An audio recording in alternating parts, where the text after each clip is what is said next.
Department department में issue SC department में asked from the taxpayer where it was agreed or not. In certain cases like bulk sale or where the taxpayer supply during the financial year, and at the end of the year the supply at the end of the year, if the company wants to provide any discount to any taxpayer, and that discount is related to bulk sale discount, and it was not priorly agreed, it may be it is orally agreed by the between the buyer and the supplier, so it was very difficult to provide that discount or pass on that discount. बहुत सारी इस matter पे बहुत सारे ऐसे disputes चल रही थी जहाँ पे टैक्स पेयर को बल्क डिस्काउंट ईयर एंड में दिया जाता था, उसका फिर प्रायर एग्रीमेंट होता नहीं था, या प्रायर एग्रीमेंट, क्योंकि पर बहुत बिजनेसमैन ऐसे होते हैं जो वर्बली अग्रीड होते थे। तो इस केस में डिपार्टमेंट पूछती थी कि आपके जो सेक्शन 15(3) में जो कंडीशंस है उस कंडीशन को फुलफिल कर रही है नहीं, टैक्स पेयर नहीं कर पाता था उस चीज़ को फुलफिल। लोगों का बहुत सारे जो अलग अलग जो रिप्रेजेंटेशन भी डिपार्टमेंट के पास, काउंसिल के पास गई, तो इस बार 55th काउंसिल मीटिंग में डिपार्टमेंट ने उस चीज़ को कंसीडर किया और उन्होंने सेक्शन 15(3) के बी में अमेंडमेंट लाया। अमेंडमेंट ये लाया कि प्रायर टू अमेंडमेंट ये था कि आपको 3 कंडीशन सेटिस्फाई करना होगा सेक्शन 15(3) के अकॉर्डिंग, अगर आप पोस्ट सेल डिस्काउंट देना चाह रहे हो। तो पहला कंडीशन था कि आपका प्री अग्रीड होना चाहिए, दूसरा था इनवाइस से लिंक्ड होना चाहिए, और तीसरा कंडीशन था कि रेवेन्यू जो आपका जो थर्ड कंडीशन था कि जो डिस्काउंट आप पास करो तो सामने वाला पार्टी उसको रिवर्सल करे। आपने अगर इनपुट लिया तो इनपुट आपको रिवर्स करना पड़ेगा। बट इस अमेंडमेंट में क्या किया गया कि जो फर्स्ट दो कंडीशन था, पहला कंडीशन की प्रायर अग्रीड होना चाहिए और सेकंड कंडीशन जो इनवाइस से लिंक होना चाहिए। अगर आप पूरे साल में मान लो कि आपका डिस्काउंट का मैकेनिज्म ऐसा है कि आप अगर 1000 क्वांटिटी सप्लाई करोगे तो आपको 2% डिस्काउंट मिलेगा, तो वो 1000 क्वांटिटी आपने जो सप्लाई किया, परचेज किया, वो आपने अगर 20 इनवाइस के थ्रू किया और फिर आप एक एक डिस्काउंट उसको पास ऑन करना चाहते हो, तो वो सिंगल जो आप रेट नोट इशू करोगे वो पॉसिबल नहीं है कि हर इनवाइस से रिलेटेड लिंक्ड होगा, और ऐसा कोई मैकेनिज्म ही नहीं है कि वो हर इनवाइस से लिंक करके पोर्टल पर हम दिखा भी सके। तो प्रैक्टिकली ये ऑलरेडी पहले से भी ये प्रैक्टिकली पॉसिबल नहीं था कि हर इनवाइस से लिंक वो डिस्काउंट दिया जा सके। तो डिपार्टमेंट ने उस चीज़ को कंसिडर करते हुए इस बार के अमेंडमेंट में इसको कवर किया और ये दोनों कंडीशन को हटाया। और डिपार्टमेंट ने कंडीशन ये लगाया कि अब अगर आप डिस्काउंट पास ऑन करते हो तो वो डिस्काउंट आपका IMS मैकेनिज्म, वो डिस्काउंट मतलब वो डिस्काउंट आपका क्रेडिट नोट के थ्रू पास ऑन होगा। और क्रेडिट नोट के थ्रू जैसे ही पास ऑन होगा तो फिर आप जब इशू करोगे तो आज के डेट में IMS मैकेनिज्म भी अप्लीकेबल है। तो आप जैसे ही पास ऑन करोगे सामने वाला को एक्सेप्ट करे, आपके डिस्काउंट को आपने जो क्रेडिट नोट इशू किया सामने वाला एक्सेप्ट करेगा। जैसे एक्सेप्ट करेगा तो आपके वैल्यू में से वो रिड्यूस हो जाएगा। अब वो प्रायर कंडीशन जो थी कि प्रायर अग्रीड होना चाहिए या इनवाइस से लिंक होना चाहिए, वो कंडीशन आज के डेट में एग्जिस्ट नहीं करती।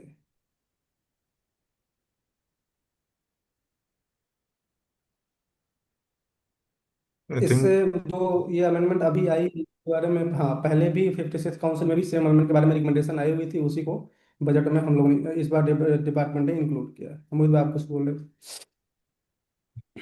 basically, as Gaurav bhai mentioned, the provision has been very simplified. Now the basic principle which has to be followed is you can give discount in any case as long as your buyer has reversed the ITC. So that also section 34 was amended earlier. So in case of B2B supply, your buyer has to reverse the ITC. In case of B2C supply, the incidence of tax should not have been passed on to your buyer.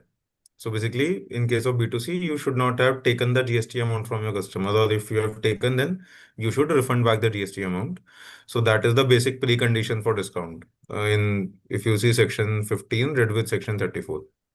So apart from this turnover discount, there were a lot many other kind of discount also. Like secondary discount was there. कि जहाँ manufacturer gave discount to their distributor on the basis of sale done by distributor to retailer. So those were known as secondary discount. So for secondary discount earlier, the section 15 did not allow adjustment. So now all those kind of discounts which was not allowed earlier, now every kind of discount is allowed as long as the buyer is reversing ITC. Now, so the provision has been very, very simplified, and many industries are going to get a huge benefit because of this simplification. And but the issue which is going to come up is practical issue, that how will the supplier check whether the recipient has reversed the ITC or not. So in last year or last to last year, they introduced this concept of invoice management system. So invoice management system has an option where supplier can go and check whether the recipient has accepted or rejected or not taken any action. So not taking any action is also amounts to deemed acceptance as per GST rules. So supplier can check whether their recipient has accepted, rejected, or not taken any action on the credit note issued by them, invoices as well as credit note. So I think that is a very good way to determine and to prove to the GST department in case of audit that the recipient have accepted the credit note and they have reversed that. That means that they have reversed the ITC. But whether that acceptance by the recipient is enough, whether in a case wherein the recipient has reversed the ITC, accepted the credit note in their IMS, can the department still come and say to the supplier that prove me that the recipient has reversed that ITC in 3B? Unless and until you prove that ITC has been reversed in GST or 3B, I am not going to accept the submission that ITC has been reversed by recipient. So how that is going to go practically, I think that we will get to know only when the department starts scrutinizing this point. And secondly, in case where the recipient has rejected the credit note or where he has not taken any action, whether in that case the department can reject my credit note saying that ITC has not been reversed by recipient.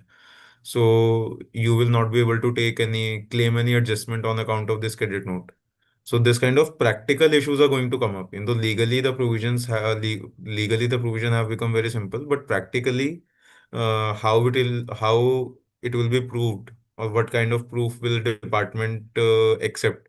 So all these issues are going to come up. So on that particular point, we have to be very, very careful. So from day one, from the day this amendment is notified, all the assessees, they have to keep very strict documents to prove that ITC has actually been reversed by the recipient. Otherwise, that whole claim can be denied by the department by referring to section amended section 34.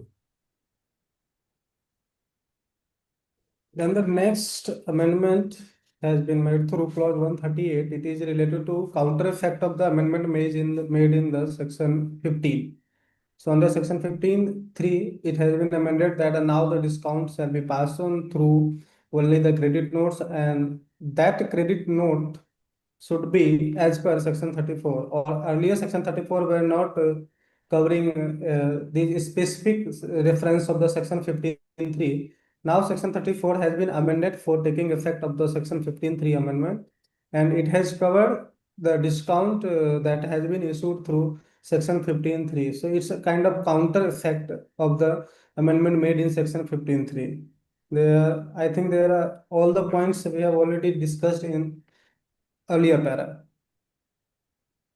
related to this clause.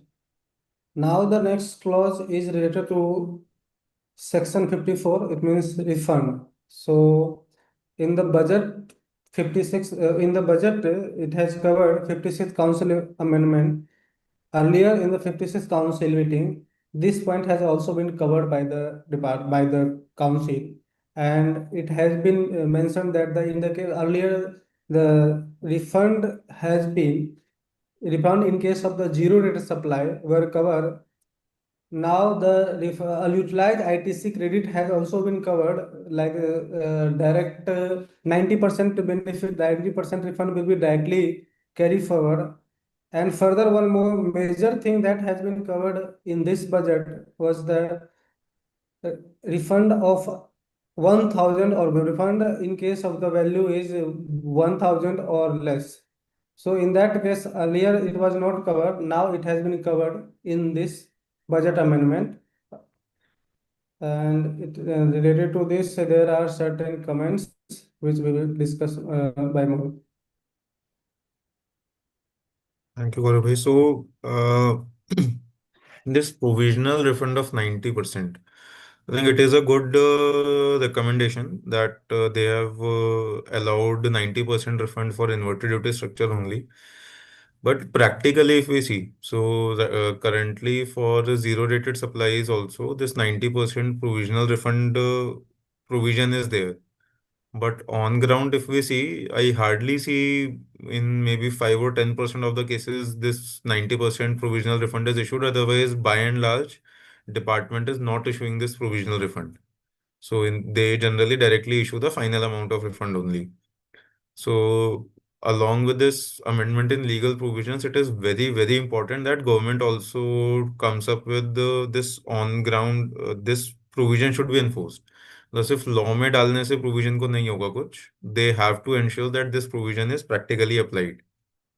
So I think this another amendment which was suggested in GST Council, which has not come in budget. So probably it will be notified through CGST rules only.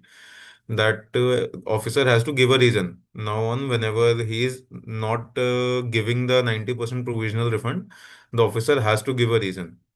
So I think that should have a practical effect in that should help in practically getting the refund because जब officer को बोला जाएगा कि आप reason लिखो why that 90% refund is not been granted so that will help in practical enforcement of this provision. But nevertheless, this is a very good amendment. But government should ensure, and we as professionals should ensure that this is actually followed by the department whenever we are making any refund application. So I think Gaurav bhai has disconnected. He may be having some network issue. So I'll just go ahead and share the budget PDF.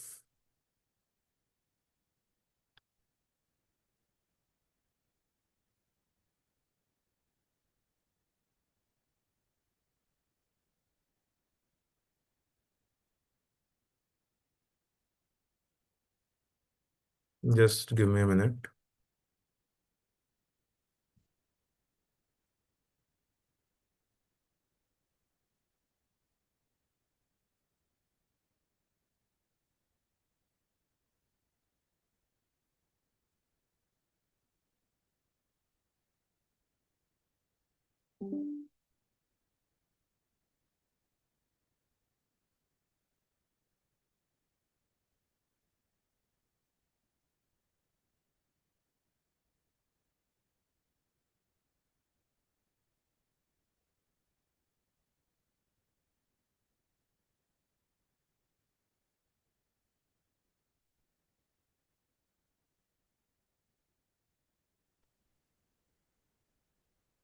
Riya, can you check once why Gaurav has been having connection issues? I'll just share my screen.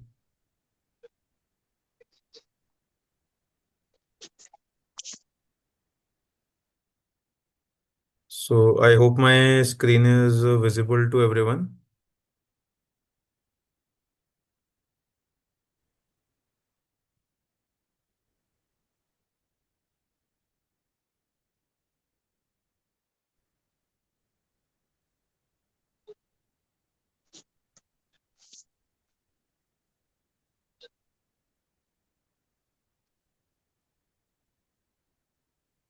Yes, so I think this is by and large we have discussed. Rest, so if there is any category, some category of taxpayer who does not have a proper compliance record or who have fake invoices, past fraud cases, they will not be eligible for this 90% provisional refund.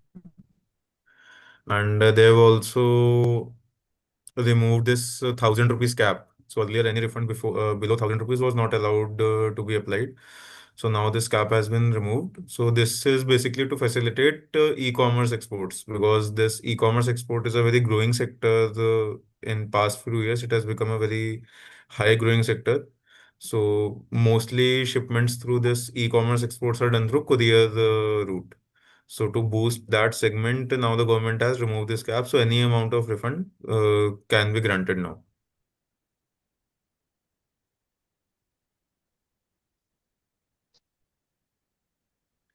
Okay, next we have clause 140. So it has introduced a new subsection in section 101A So as per GST law, there's a authority called National Appellate Authority for Advanced Ruling has to be constituted. So what is the purpose of this authority? So let's say you are a taxpayer and you have operation in multiple states. So you, for a particular case, you went to an advanced ruling authority. Let's say you are providing some service and you want to check whether that service is taxable or exempt. So you are providing those services in two different states. So for both the states, you went to the advanced ruling authority. In one state, the advanced ruling authority held that your services are taxable. In one state, the advanced ruling authority held that your services are exempt. Now one taxpayer has two different advanced ruling in two different state. So what should that taxpayer do? So for those cases, this body was supposed to be constituted called National Appellate Authority for Advanced Ruling. So that authority will finally decide where there are contradictory advance ruling for same taxpayer. So again, this is very important. If different taxpayers have different advance ruling, then this authority is not going to come. Only when same taxpayer have two different advance ruling in two different states, only then this authority will come into picture. So this authority is not constituted until now. So now what the government has said is, till the time this authority is constituted, existing authority, that is GST Appellate Tribunal, which has started functioning from 21st January. So until and unless this NAAAR is constituted, GST 80, GST Appellate Tribunal will function as in lieu of this authority. So all these kind of dispute where one taxpayer has contradictory advance ruling for its own case, they can now go to GST Appellate Tribunal for resolution of those cases.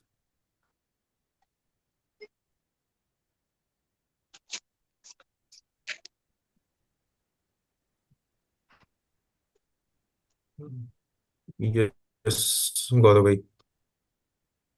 So, Yes. anything you So wish to next add? question is related to, no, it's okay, it's sufficient, yes. So I think now CGST amendment we have already covered, and there is one amendment related to IGST, and that is too much litigative provision. Like there were so many cases on that provision that is related to intermediary services. So in the intermediary services cases, there were two kind of disputes. First, disputes related to whether intermediary service will qualify as export or not. So since the provision related to export, there are certain conditions. One of the important condition is that the location of the recipient should be outside India, and with of intermediary services. In that, it is mentioned that intermediary means the person who arrange or facilitate, means who is not the prime supplier. And there are certain services which were covered. And recently, there were cases related to educational institution, educational service provider institution who has provided services to outside India to institution, and the student of the institution has taken the services. The provider of services were in India and recipient were outside India. But as per the intermediary provision, that the educational institution is providing the services, kind of facilitation services. They are not providing one-to-one or principal services, and hence it will fall under the intermediary. Now, when you go to section 13 of the IGST Act, which were earlier section 13(8) that has been omitted by this budget.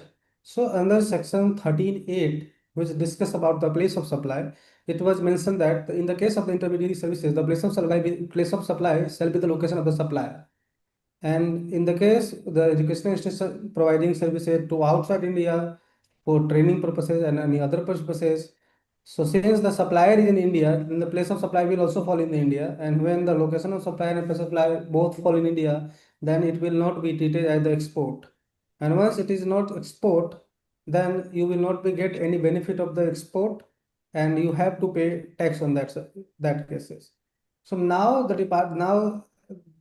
are several cases at multiple high court, in Gujarat High Court, in the Maharashtra High Court, and even the case has been reached before the Supreme Court also. but the Supreme Court had, in the education institution cases, had rejected the plea of the department, and it was clear that the provision of the services, like provision of services by the educational institution to foreign educational institution, that it is not a kind of intermediary service, it is uh, principal to principal services, and it will not fall in the intermediary criteria.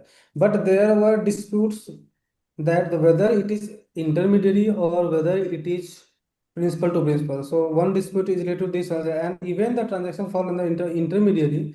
So it was kind of restriction to the service provider who providing the services, who collecting the revenue, who collecting the money in the foreign currency, which comes in foreign currency. Then also they were not able to get the benefit of the export services. So now the department has amended the provision through 56 council. They have already proposed, and now it has been made through the budget amendment through clause 141, that now intermediary services, in the case of the intermediary services, the place of supply shall be determined not by section 8. It will be determined by the normal or regular provision that is covered in the section 13(2). So there will be no any specific different kind of place of supply rules for the intermediary. It will be normal rules, and normal rules says that where any services provided by the supplier, then the place of supply will be the location of the recipient. And now if any intermediary services provided by any person from India to outside India, then the location of the recipient, which recipient means the person who is situated outside India, will be the place of supply, and in all the benefit related to export will be provided to the supplier. Further, the counter effect will also be here, that when you read section 13, so section 13 says about the it will be applicable and where the location of supplier or the location of the recipient is outside India. So in case of export of service, it will be like you will get the benefit of the export. But now in the case of the import of service, it will be covered under RCM, because you are importing, since the provision, since the intermediary services related special place of supply rule has been removed. So now all the services which will be received by the Indian importer will have to pay tax under RCM, and there are several situations where the input is also not allowed. In that case, it will be harsh for the importer. So Mohit bhai, now next to you. These are the basic points. I think basically this whole budget has focused on removing some troublesome issues.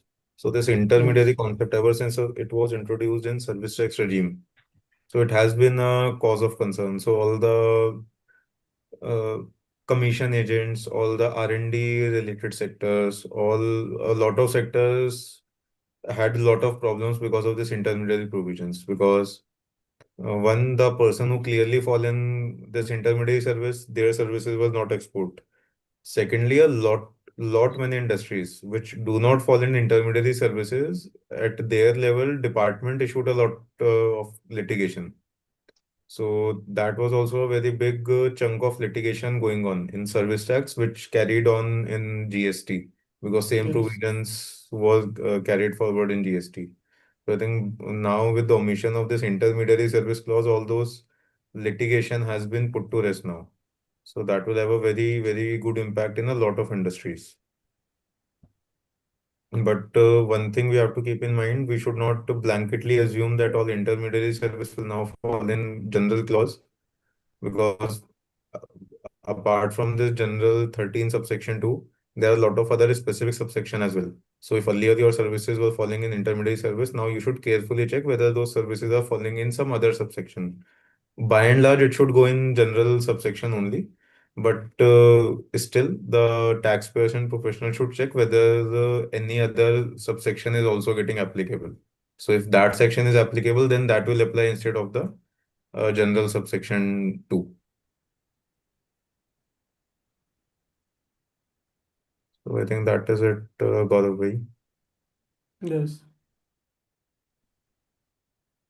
Slide, I think you have to move the slide. हाँ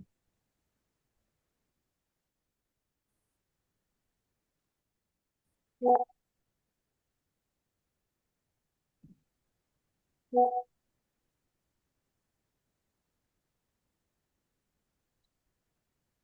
I think that was So all the amendments related to GST.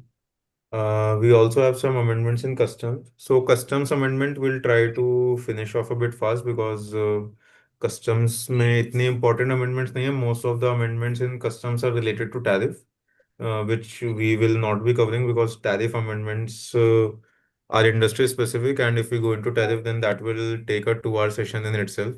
So we'll just cover the non-tariff amendment, and then if we have some queries by the participants, that we can take up.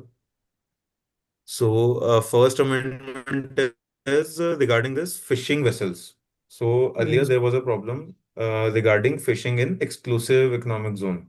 So, as we all know, up to 12 nautical miles from India, that are called as territorial waters of India, TWI, and all the area between 12 nautical miles to 200 nautical miles.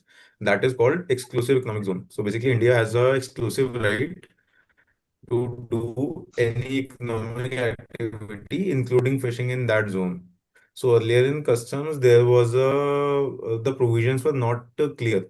So whenever any fisherman used to go into that EEZ and he used to bring fish to India, so customs authority used to say that you have gone outside the territory of India and you have brought back goods, so you have to pay custom duty on that. Similarly, when those goods were exported, so the fishermen used to do fishing and straight away from there they were exported. Their position also, that situation also was not very clear. So now they have amended customs law in two, three places, including the section 1, subsection 2, to say that the territory of India extends to EEZ also to the extent of fishing only.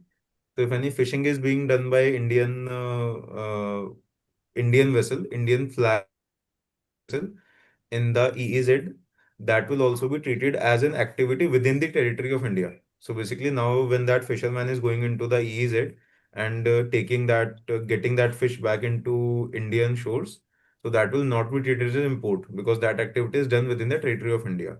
And if those are exported to some foreign country, then that will be treated as an export transaction.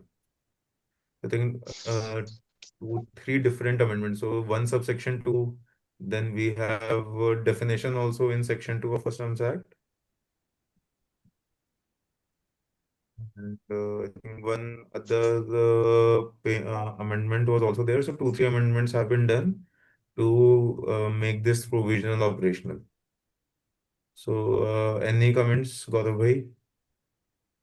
So yes, all the points have been covered.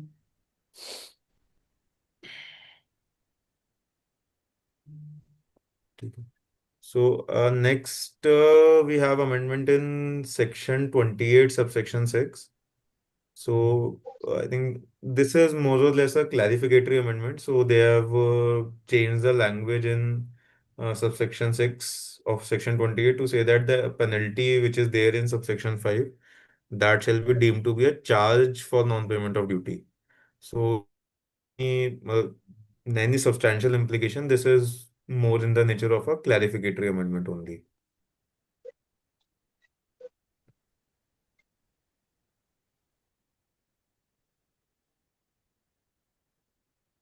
Then next amendment is done in regarding advance ruling in customs law. So earlier that advance ruling used to be binding for 3 years. Now the validity has been extended to 5 years. Yes. In case the transition period, the department had made that in the during the period transition period, it will be covered only for 3 years. But if any person make application, if one want to extended provision, extended ruling time limit, so they have to make an application. After that, only they will get the benefit of the 5 year. So if you want to take the benefit of the advance ruling from 3 year to 5 year, then for transition phase, the taxpayer who has already taken the advance ruling, they have to file an application. In the case of new case, it will be directly 5 year.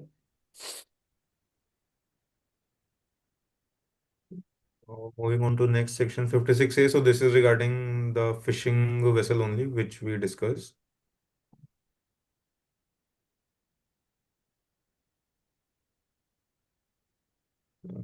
The next, now this is a important amendment in customs law. Now section 67 has been amended and substituted with another section 67. So section 67 basically deals with movement of warehouse goods or bonded warehouse goods. So earlier when goods were required to be moved from one bonded warehouse to another bonded warehouse, so special permission from proper officer was needed and a lot of conditions etc. were also prescribed. So now the requirement of permission from proper officer, that requirement is done away with. Only some conditions, prescribed conditions are there, but the specific permission which had to be taken before movement of goods from one bonded warehouse to another bonded warehouse, that has been done away with. So Yes. in past few years, if we see, so earlier we used government had a lot of emphasis on export oriented units, SCZ units, technology parks. But in last few years, the focus of government have shifted to their new scheme called Mawar scheme, wherein basically you can import the goods and take them to your bonded warehouse, do the manufacturing therein, and from therein you can either domestically clear or export the goods. So in past few years, government has focused a lot on that scheme. So they have slowly and gradually they are basically trying to make the compliance as easy as possible for bonded warehouse. I think this amendment is one of those amendments which to basically make the bonded warehouse compliance is easy. Yes, Gaurav. Yes. Then the next amendment is clause 135. So it is related to the basic, like to the custody.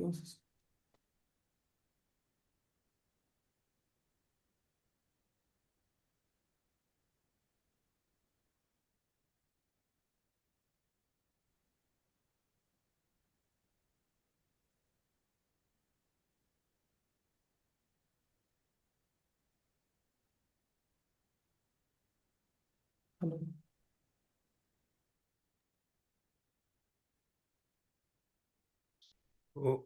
Oh, next Hello. amendment is again it is a procedural amendment only. That for courier or post goods sent through courier or post. So for custody related to those goods also, the government has the power to provide for regulation. So CBIC can make provisions for handling custody of those goods. So again, this is not a very substantive amendment. This is mostly a procedural amendment only.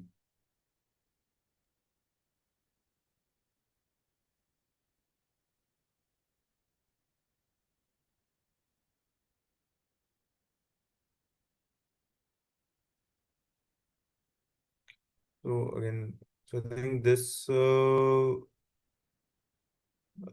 was the major amendments. Then we have one or two small amendments by notification also. So they have created a new category called eligible manufacturer importer. So for them, there is a special facility of deferred payment of duty. So detailed conditions are given in this notification number 12 by 26, which has amended the original notification 135 by 2016. So that can be seen for detailed provision. So all both 12 by 26 and 13 by 26, this is related to deferred payment of duty only. Then we have 14 by 26. So the earlier baggage rules 2016 have been rescinded and new baggage rules 2026 have been made effective. So a lot of changes have been done in those rules.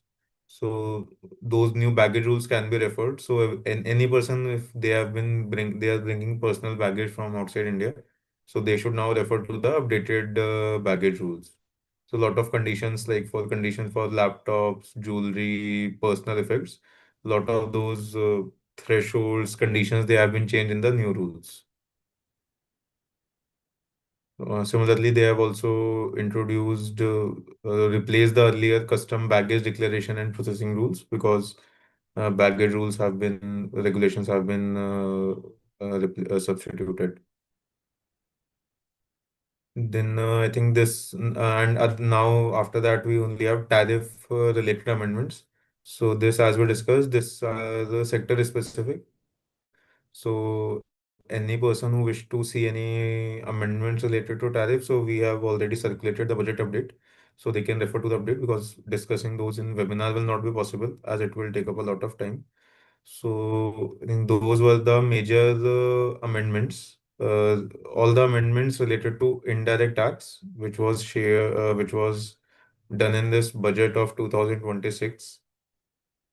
So I think we can take up any queries which any participants may have, and after that we can conclude the session. So I think till now we did not. Uh, so participants have the option to unmute themselves. So if any participant have any queries, they can either type in the chat box or they can unmute themselves and ask the question directly.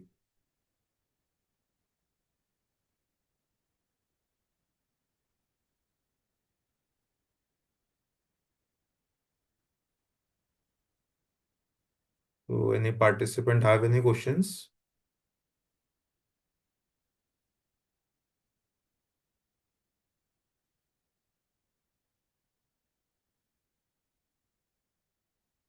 तो गौरव भाई इतना बढ़िया समझा दिया आपने, किसी के कोई क्वेश्चन ही नहीं है।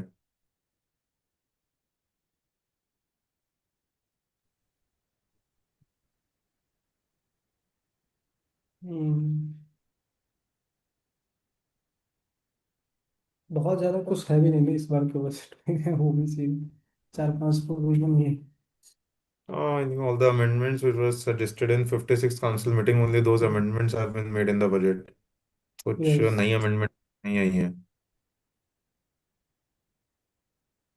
Okay, so with this, I think if any of the participants does not have any question, so we can conclude the session.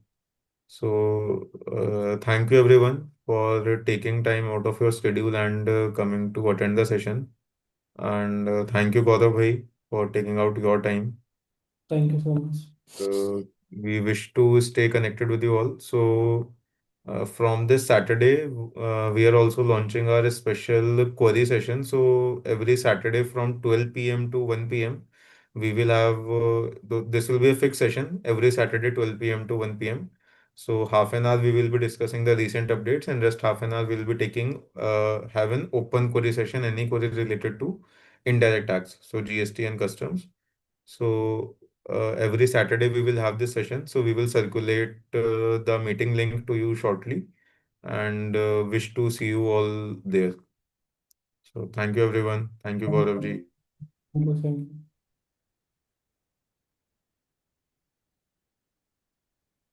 Ria, I think we can end the meeting now.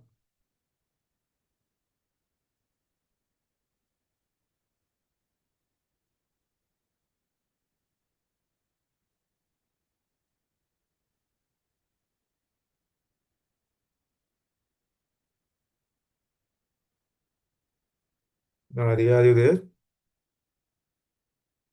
Yes, sir, I'm just saving the recording first.